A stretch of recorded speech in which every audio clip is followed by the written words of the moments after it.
Hello, this is a video on significant figures with some practice problems that we'll go through together to help you complete your assignment on significant figures. First of all, with significant figures, this is a topic that you probably already learned about in chemistry, but it's a topic that a lot of people sort of struggle with. We're going to go through three things today. One, why bother with significant figures? What's the purpose? Two, to talk about how to count the number of significant figures in a given number. And then three, what do you do to add, subtract, multiply, and divide significant figures? The content and language objectives. The content's target is I can determine how many significant figures there are in a given number. And then your language target, I can write my own explanation of why significant figures are important.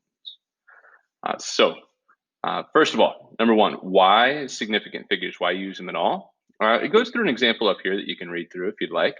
But if I were to say that I walked a mile, that is different than if I were to say that I walked 1.000 miles. What significant figures do is give someone else the impression how precise are you with your measurements.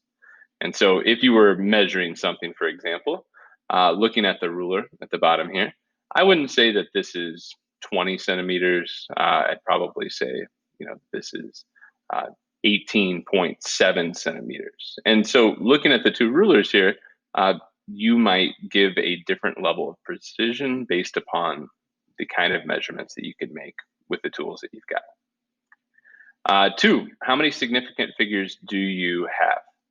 There are a couple of rules for this. When you look at a number, how many significant figures are there? And there are four different examples here that we're just going to kind of go through first. First of all, some rules though. All numbers between 1 and 9 are significant. And so anytime you look at a number, this 1 is significant, the 2 is significant. And so you can always go through and you can just count all of the non-zero numbers and just know that they are significant. So everything between 1 and 9 is significant. The real trouble is when it comes to the zeros. Looking at the zeros, figuring out are they significant or not. And the rule that's given to you here, it says that any zero that is written just to make a number big or little is not significant.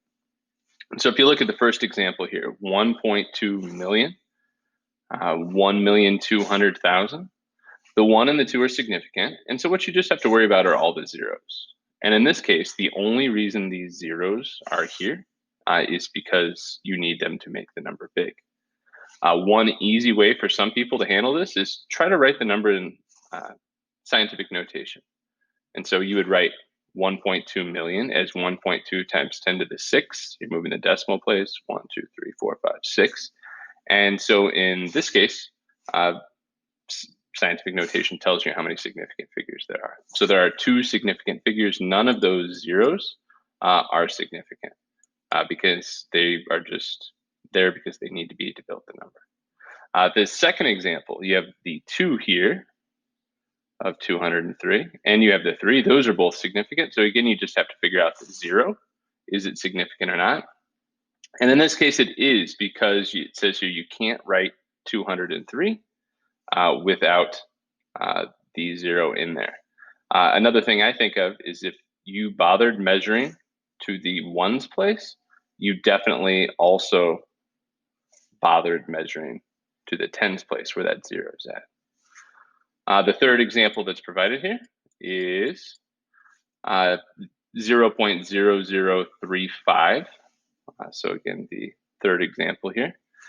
And again, if you write this in scientific notation, as they show you here, you would write it out as 3.5 times 10 to the negative third. What you see is all these zeros, the only reason they are here is to write that number to the right decimal place. You just need them to make the number smaller. Finally, the last example that's provided here just adds one thing that we haven't talked about. It's the exact same example as above. There's just a 0 added to the end. And those zeros are significant. Any zeros that are after a number that are after a decimal place, so you have non-zero numbers after a decimal place, and then you have a 0, that's significant because you wouldn't bother to write it out unless you measured to that level. And so that one is significant. You would have 1, 2, 3 significant figures there. The others, just like the last example, they're just placeholders. What you'll see in this assignment is you have a few different problems. Number one goes through and does what we just did. And so you're going to look at each of these different examples, like letter E here, for example, and figure out how many significant figures are there. So again, the 6 is going to be significant because it's a non-zero. The 5 is going to be significant because it's a non-zero. And you wouldn't have bothered to measure all the way here unless it was significant, unless it mattered. So all of these numbers are significant. This one needs to be here. These two, you only put them in because you measure to that level of preciseness, I guess. And so how many significant figures do you have? You have 1, 2, 3, 4, 5. All you need to do is just write out 5 significant figures. The second thing you'll need to do, and the kind of third goal of ours here, was to talk about math and significant figures. And so when you add or subtract, when you multiply or divide numbers, how many significant figures should you have? And I think adding and subtracting is pretty easy. Here we measured to the 10th place. And so you have 12.1 to the 10th place. Here you have 2.002. You measured to the 1000th place. If one of your numbers is only measured to the 10th place, then these numbers, the hundredths and thousandth place, you can't accurately say you measured there since you didn't do it here. And so I would almost write numbers atop each other. So I would write out like 12.1.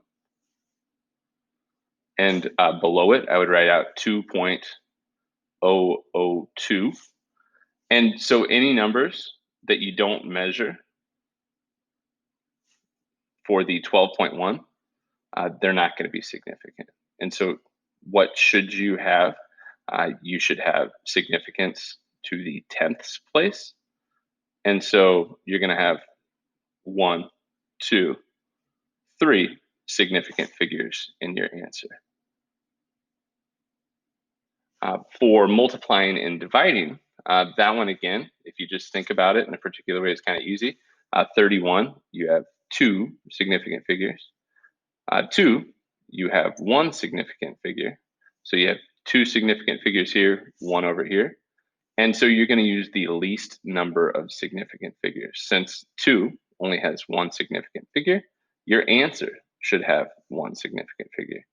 And this problem in particular is why people go crazy with significant figures, and it doesn't make any sense to some people for a while. Like, why would you do it this way? 31 times 2 is 62.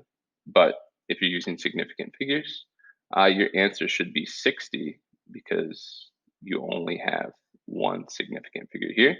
Your answer should only have 1 significant figure.